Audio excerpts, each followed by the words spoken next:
Manifestantes contrários ao resultado da eleição presidencial voltaram a protestar nesse final de semana em Brasília. A Luciana Verdolim acompanhou toda a movimentação e tem os detalhes agora. Olha, o setor militar urbano aqui de Brasília ainda reúne um grande número de manifestantes que se recusam a sair do local. Eles explicam que não existem lideranças, que o movimento é espontâneo. Não se trata também de apoiadores do presidente Jair Bolsonaro, nem pedido de golpe. Apenas a necessidade de reforçar a importância das Forças Armadas. Muitas pessoas permanecem acampadas em frente ao QG do Exército, mesmo após as fortes chuvas do último sábado. Houve uma operação no fim de semana para a retirada dos ambulantes que vendiam alimentos e bebidas no local. A informação é de que 50 caminhões teriam chegado nos últimos dias e permanecem estacionados na região. 18 ônibus também trouxeram manifestantes de outros estados. Eles garantem que não pretendem ir embora. Parte da esplanada dos ministérios também permanece fechada na área que dá acesso à Praça dos Três Poderes, entre o Congresso Nacional, Palácio do Planalto e também o Supremo Tribunal Federal. Isso desde as vésperas das eleições do último dia 30 de outubro. De Brasília, Luciana Verdolim. Vamos então a mais um giro com os nossos comentaristas aqui no Jornal da Manhã, começando com o Roberto Mota.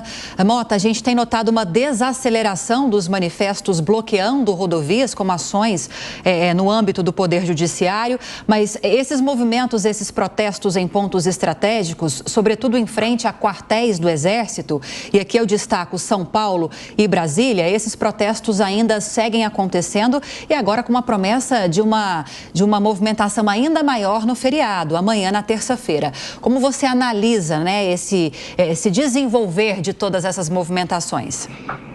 Esses protestos, pelo que eu tenho acompanhado, Lívia, em frente de instalações militares, eles não têm diminuído. Pelo menos aquele que eu acompanho mais de perto aqui no Rio de Janeiro, as pessoas mantêm uma presença permanente lá, um fluxo de muita gente. É um protesto diferente, é isso que as pessoas têm que entender. Diferente daqueles que têm uma hora e um local e um período para durar e que juntam milhões de pessoas, esses protestos são meio que permanentes. Então, muita gente vai, muita gente sai. Então, se você contabilizar quantas pessoas passaram por lá ao longo do dia, o número pode ser muito superior àquelas manifestações tradicionais. Tem muita gente que diz que essas manifestações estão sendo feitas no endereço errado.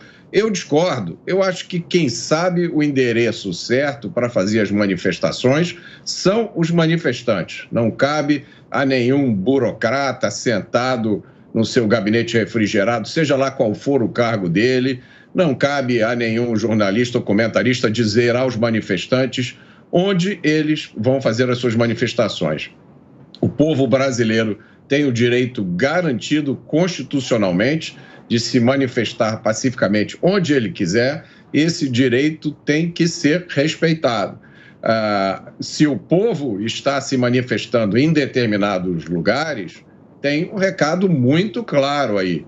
Não é possível que milhões de pessoas, muitas delas muito bem informadas sobre o que está acontecendo no Brasil, estejam erradas ao mesmo tempo na sua interpretação. Eu acho mais provável exatamente o contrário, que aquelas poucas pessoas cujas ações estão provocando essas manifestações é que estão erradas e precisam rever urgentemente o rumo das suas ações. Diogo Schelp, os protestos devem aumentar neste feriado, na sua avaliação? É possível que aumentem, sim, Tiago, justamente pela existência do feriado, pela possibilidade, né? Fica mais fácil, não é preciso trabalhar, tem mais tempo ali para compor e engrossar os protestos. Agora, é interessante porque a gente viu na reportagem a explicação de que, segundo os manifestantes, eles não estão ali para apoiar o presidente Jair Bolsonaro, que perdeu as eleições para o Lula, também não estão ali para pedir golpe ou uma intervenção militar às Forças Armadas, ainda que estejam diante dos quartéis, mas apenas para manifestar o seu apoio e a importância das Forças Armadas. É interessante porque na semana passada os 3 comandantes das Forças Armadas divulgaram uma nota, né, uma nota justamente ao povo brasileiro e às instituições brasileiras, dizendo basicamente 2 coisas. Primeiro, manifestando-se contrários, uma crítica às decisões judiciais que tentam justamente cercear o direito dessas pessoas de se manifestar, e inclusive de manifestar o seu apoio às Forças Armadas, o que obviamente faz com que os comandantes se sintam ali muito contentes, muito satisfeitos por estarem recebendo esse apoio. E, de outro lado, deixam claro nessa nota que as Forças Armadas atuarão apenas dentro das suas competências constitucionais, ou seja, não farão nada para reverter o resultado das eleições. Então, é uma manifestação, são manifestações legítimas, como qualquer manifestação, já que, como diz a reportagem, eles não estão pedindo golpe, isso sim seria ilegal, mas, infelizmente ou felizmente, não há como eles atingirem qualquer objetivo que faça reverter esse resultado que deixou eles tão insatisfeitos. Isso foi expresso, inclusive, pelas próprias Forças Armadas nessa nota conjunta.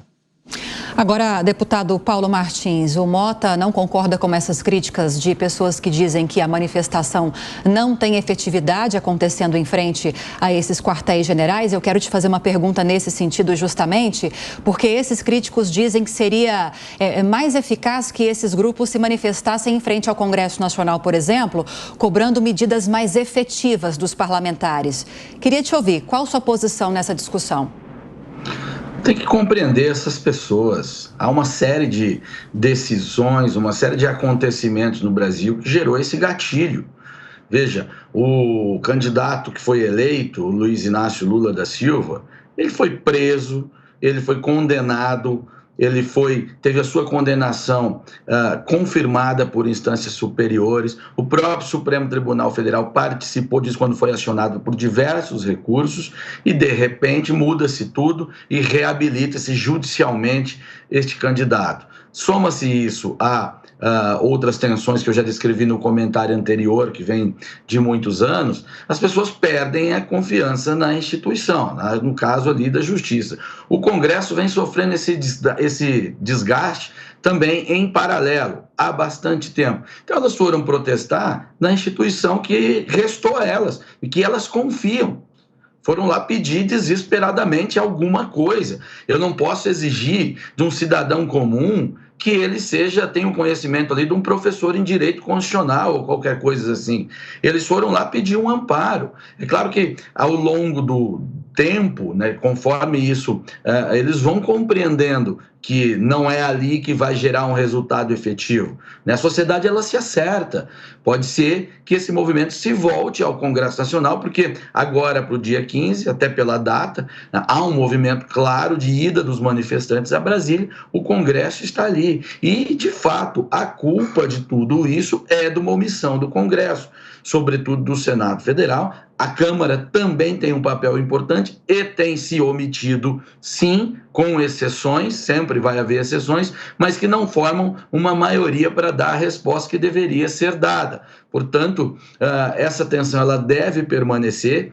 O Congresso, inclusive, deve vir a compor em sua maioria com esse presidente que essas pessoas não entendem como legítimo por conta de todo esse processo da história recente, mas a sociedade, já está muito claro, não vai se acertar com o novo governo. Nós deveremos ter aí, com efetividade de protesto ou não, uma tensão social muito grande e que esse governo Lula será certamente incapaz de resolver. O Mota quer acrescentar, essas manifestações devem continuar nos próximos meses, Mota?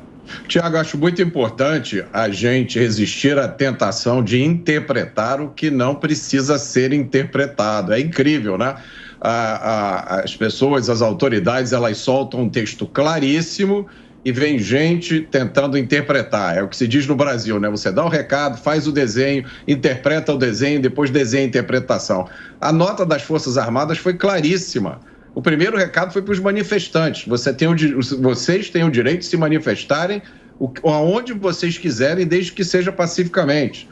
O segundo foi para os jornalistas. Vocês não podem ser acusados de crime por fazer o seu trabalho. O terceiro foi para autoridades que estão invadindo a competência de outros poderes e atuando fora da legislação, está escrito na nota.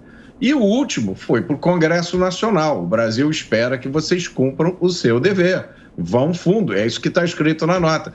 O resumo da situação, para quem ainda nessa altura do campeonato não entendeu, eu vou facilitar. Pessoas que passaram a vida inteira defendendo a tomada violenta do poder, a ditadura do proletariado, o sistema socialista de partido único. Tem gente que fez a sua carreira inteira assim. Eles se converteram, tem 6 meses, 1 ano, em democratas. E qualquer crítica que nós, que passamos a vida inteira defendendo democracia e liberdade, qualquer crítica que a gente fizer hoje, gera imediatamente as acusações de golpista, de fascista, de antidemocrático. Hoje no Brasil você só tem tranquilidade para fazer declarações a favor do PT e do famoso governo eleito. Qualquer outra declaração pode ser considerada crime e severamente reprimida. A gente está vendo senhoras de idade, pais de família, empregados que geram milhões de empregos chamados de golpistas antidemocráticos. A gente está vendo empresários serem investigados pelo altamente perigoso crime de ter fornecido alimentação e banheiro químico para manifestações populares. O que país é esse que nós estamos vivendo? E aí tem gente que quer interpretar a nota das Forças Armadas para dizer, olha, o jogo acabou, está tudo resolvido, volta todo mundo para casa. A nota não diz nada disso. Alguma complementação, Schelp? Eu convido o Mota a ler de novo a nota, porque ele tem problema de interpretação de texto. E eu vejo no discurso do Mota, sim, uma intenção, um desejo golpista muito grande. Ele desejaria, né, tudo fica claro na nota dele, porque afinal, aliás, nem é atribuição das Forças Armadas se manifestar por nota ou qualquer outra forma a respeito da atuação dos outros poderes. Isso não é uma atuação esperada das Forças Armadas. Isso foi possível esse ano e talvez até necessário, justamente porque o governo Bolsonaro criou uma expectativa em relação à população de que as Forças Armadas seriam uma salvação para a possibilidade de que o Lula voltasse ao poder. A vontade da maioria da população nas urnas se manifestou a esse respeito, uma vitória apertada, mas ganhou o Lula, gostando-se ou não, sabendo-se ou não que eles têm aí planos, por exemplo, para a economia que podem dar errado, né? E agora, a questão é essa, né? O Mota, ele insiste nessa discussão, dessa forma, né? Porque ele acha e tem desse desejo mal disfarçado de um golpismo, de que as Forças Armadas realmente façam alguma coisa a respeito de todos esses problemas que a gente está vendo. Eu concordo, inclusive, com o que o deputado falou a respeito de todas essas questões, liberdades, as questões da censura, mas existem 2 formas, pelo menos, de ser autoritário em relação à questão da liberdade de expressão. Uma delas é censurando, né, impedindo o outro de falar o que pensa, e a outra é tentando obrigar o outro a falar coisas que se quer, né? Isso é também uma forma de autoritarismo, é uma forma de autoritarismo que o Mota vem demonstrando nesse programa desde o começo. Para a gente encerrar rapidamente a discussão, Mota. Você presta atenção nas besteiras que você está dizendo, tá bom? Tudo na vida tem um limite. Você expressa as suas ideias limitadas, o seu intelecto reduzido, o seu preconceito contra as ideias da liberdade, mas não fique repetindo o meu nome do jeito que você está repetindo. Ou você vai ficar falando sozinho aqui, tá bom? Quem está falando sozinho agora é você, Mota. Tá claro? Você está desde o começo aí tentando impor não me interessa a sua opinião, fale para o público. Eu não tenho nenhum interesse no que você tem a dizer. O seu golpismo é evidente e claro.